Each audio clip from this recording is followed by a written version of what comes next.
Next నిన్న కేటీఆర్ని విచారించారు. దేని మీద విచారించడం కాదు, ఆయన కోర్టుకు హాజరైండు. అభియోగ పత్రం ఛార్జ్షీట్ నమోదు చేసిన సందర్భంలో అందరూ ఆయన కేటీఆర్, ఆనాడు ఐఏఎస్గా ఉన్న అరవింద్ కుమార్ అండ్ దాని తర్వాత ఈయన పేరేంది chief commissioner HMDA chief engineer BLN Prasad, ఈయన పేరేదో ఉంది బిఎల్ఎన్ రెడ్డి, ఆయన మొత్తం అందరూ కోర్టుకు హాజరయ్యారు. దీంట్లో మరి ఇది 7 దాకా పోతుంది ఈ కేసు అంటే 7 దాకా పోతుంది, 7 దానే ఉంటుంది.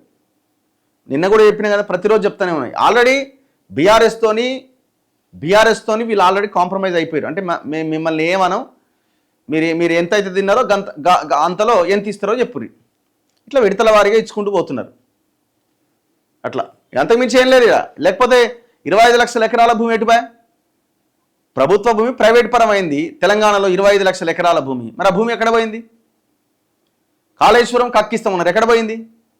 ఏది కక్కించారు? మిషన్ భగీరథ కక్కిస్తామన్నారు, ఎక్కడ పోయింది? ఔటర్ రింగ్ రోడ్ కక్కిస్తామన్నారు, ఎక్కడ పోయింది?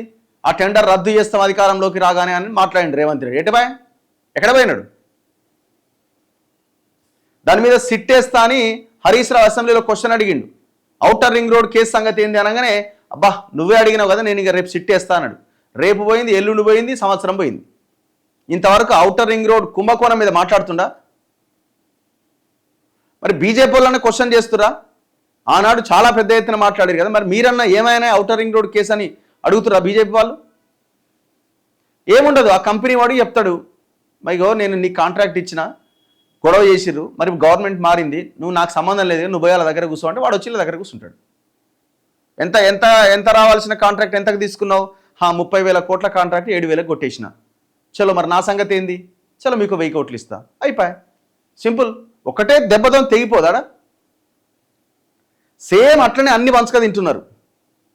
చిల్లర, అబ్బా ఎంత చిల్లర అంటే, ఇప్పుడు ఇంతకుముందు బీఆర్ఎస్ వాళ్ళ హయాంలో ఎట్లుండేనంటే, ఒక కాంట్రాక్టర్ వీళ్ళు చాలా సాఫ్ట్గా ఉంటుంది, స్ట్రాంగ్ ఉంటుంది. ఎట్లా వాడు పర్మిషన్ ఇస్తారు, అన్ని రకాల పర్మిషన్స్ ఇస్తారు, వాడు ఎక్కడ పోతాడు, గవర్నమెంట్ మనదే కదా కట్టని అని వాడితో ముందో తర్వాతో మాట్లాడతారు.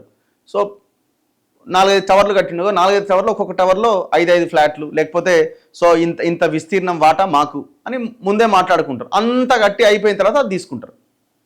వీళ్ళు ఇట్లా కాదు కాంగ్రెస్ వాళ్ళు, వాడు బునాది దిశలో బునాదిలో వంతురిపోయి చిల్లర అనమాట. ఇక వాడు అమ్మో ఇప్పుడు తర్వాత ఉంటాడో ఉండడో, వాడు బునాది తీసేది ఆలస్యం. ఇక వాడు అనుకుంటుండే ఈ అమ్మ పోతే పోనీరన్నా, ఈ కట్టుడొద్దు, ఈ కథ వద్దు, తర్వాత చూసుకుందాం, ఇక గవర్నమెంట్ ఒకవేళ మారితే అని వాళ్ళు అనుకుంటున్నారు కొంతమంది బిల్డర్లు. అంత దారుణంగా ఉన్నది పరిస్థితి. వాడు దోపిడీ దొంగే, వీడి దోపిడీ దొంగే, దేం తేడా ఏం లేదు. కాకపోతే ఒక్కొక్కరిది ఒక్కొక్క స్టైల్ అన్నట్టు. వాళ్ళేమో చాలా సాఫ్ట్గా, చాలా స్ట్రాంగ్గా డీల్ చేసారు వ్యవహారాన్ని, మొత్తం మింగి అవతల పడేసారు. వీళ్ళు తినకముందే దొరికిపోతారు. వీళ్ళు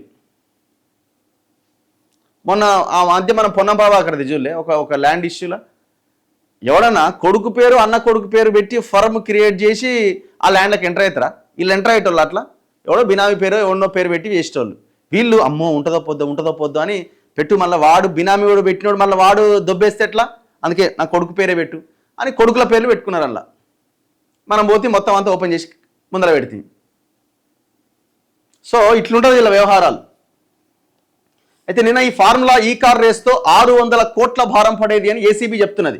2 సీజన్ల రేసు నిర్వహించినందుకే 75,88 లక్షల ప్రజాధనం దుర్వినియోగం అయింది. ఒకవేళ కనుక బీఆర్ఎస్ మళ్ళా అధికారంలోకి వచ్చి అన్ని సీజన్లు నిర్వహించుంటే 600 కోట్లు తెలంగాణ నష్టపోయేది, కానీ ఓడిపోయింది కాబట్టి. కాకపోతే ఆ 2 సీజన్లు నిర్వహించినందుకు దాదాపు 76 కోట్లు నష్టపోయిందట. 54,88 లక్షల హెచ్ఎండిఏ నిధులు చెల్లించారు. అంతా తానై కథ నడిపిన నాటి మంత్రి కేటీఆర్. 77 పేజీల ఛార్జ్షీట్ దాఖలు చేసిన ఏసీబీ. కోర్టుకు హాజరైన కేటీఆర్ సహా నిందితులు. ₹1,00,000 పూచీకత్తు, 2 జమానత్ కోరిన కోర్టు. ఈ నెల 25వ తేదీకి విచారణ వాయిదా. గత బీఆర్ఎస్ ప్రభుత్వ హయాంలో నిర్వహించిన ఫార్ములా ఈ కార్ రేస్ వ్యవహారంలో మొత్తం 75,88 లక్షల ప్రజాధనం దుర్వినియోగమైందని అవినీతి నిరోధక శాఖ పేర్కొన్నది. రేసుకు సంబంధించి 9, 10 సీజన్ల కోసం ఈ మొత్తాన్ని దుర్వినియోగం చేశారని తెలిపింది. అంతేకాకుండా 10, 11, 12 సీజన్లకు సంబంధించిన ఒప్పందం కూడా అమల్లోకి వచ్చి ఉంటే ప్రభుత్వం పైన 600 కోట్ల భారం పడేది. ఈ మేరకు ఏసీబీ అధికారులు నాంపల్లిలోని ఏసీబీ ప్రత్యేక న్యాయస్థానంలో 77 పేజీల ఛార్జ్షీట్ దాఖలు చేశారు. అయితే విషయం ఏంటంటే ఇక్కడ ఇప్పుడు వీళ్ళు బీఆర్ఎస్ వాళ్ళకి అరే 75 కోట్లకే వీళ్ళు ఇంత చేస్తున్నారు ఏంద్రా అని వాళ్ళకి పరిశాన్ అనిపిస్తున్నది. లక్షల కోట్లు మింగితేవి, లక్షల ఎకరాల భూములు మింగితేవి, ఏమో ఈ 75 కోట్ల కేసు మా మీద పెట్టి ఆగమాగం చేస్తున్నారని వాళ్ళది. యాక్చువల్గా తెలంగాణ ప్రజలు కూడా ఆలోచిస్తుంది అంటే ఈ కేసులో పడ్డారు కానీ 25 లక్షల ఎకరాల భూమి సంగతి వదిలేసిర్రు, కాళేశ్వరం వదిలేసిర్రు, మిషన్ భగీరథ వదిలేసిర్రు, ఔటర్ రింగ్ రోడ్ వదిలేసిర్రు, గొర్రెల స్కామ్ వదిలేసిర్రు.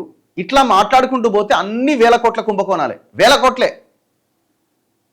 మరి అట్లాంటి పెద్ద పెద్ద స్కామ్లను వదిలేసి గింత దాన్ని పట్టుకున్నారు అని జనం అనుకుంటున్నారు. బీఆర్ఎస్ వాళ్ళు కూడా ఏంది, అరే నీ అమ్మ ఇన్ని లక్షల కోట్లు మింగితే ఈ 75 కోట్ల దగ్గర పట్టుకొని దాని మీద ఎలా ఆడుతున్నారు అని వాళ్ళు కూడా పరిశాన్ అవుతారు. అందుకే వాళ్ళకి చిన్నగా అనిపిస్తున్నది బీఆర్ఎస్ వాళ్ళకి. అందుకే ప్రెస్ మీట్లు పెట్టి దంచుతున్నారు. అసలు గీదానికి అంత చేస్తారా, ఇది ఎక్కడ పోయినాయి పైసలు, వాన్ అకౌంట్లోనే ఉన్నాయి కదా, మేమన్నా తిన్నామా ఇంట్లో. యాక్చువల్గా ఇక్కడ జరిగిన క్విడ్ ప్రోకో ఏంటంటే, ఎప్పుడైతే ఈ సీజన్ నిర్వహిస్తారో ఈ సీజన్ నిర్వహణలో థర్డ్ పార్టీ ఎవరు, గ్రీన్కో అనే కంపెనీ. ఆ గ్రీన్కో చైల్డ్ కంపెనీ ఏస్ నెక్స్ట్ జెన్. ఈ ఏస్ నెక్స్ట్ జెన్ అనే కంపెనీ, గ్రీన్కో కంపెనీ రెండు ఒకటే. ఈ మొత్తం నిర్వహించిందంతా వీళ్ళే. వీళ్ళంతా కేటీఆర్కి సంబంధించిన వాళ్ళు. ఈ రేసు నిర్వహణ ఒప్పందం ఇదంతా కుదరంగానే ఈ గ్రీన్కో కంపెనీ ఏం చేస్తుందంటే బీఆర్ఎస్ పార్టీ అకౌంట్లో 44 కోట్లు వేస్తుంది ఎలక్టోరల్ బాండ్స్ రూపంలో. సో ఇది క్విడ్ ప్రోకో. సో దాన్ని ఏసీబీ ప్రూవ్ చేస్తున్నది అనమాట. సో ఈ రకంగా బీఆర్ఎస్ పార్టీ కేటీఆర్ లబ్ధి పొందిండు. ఈ టోటల్ దీంట్లో సూత్రధారి కేటీఆర్ అని.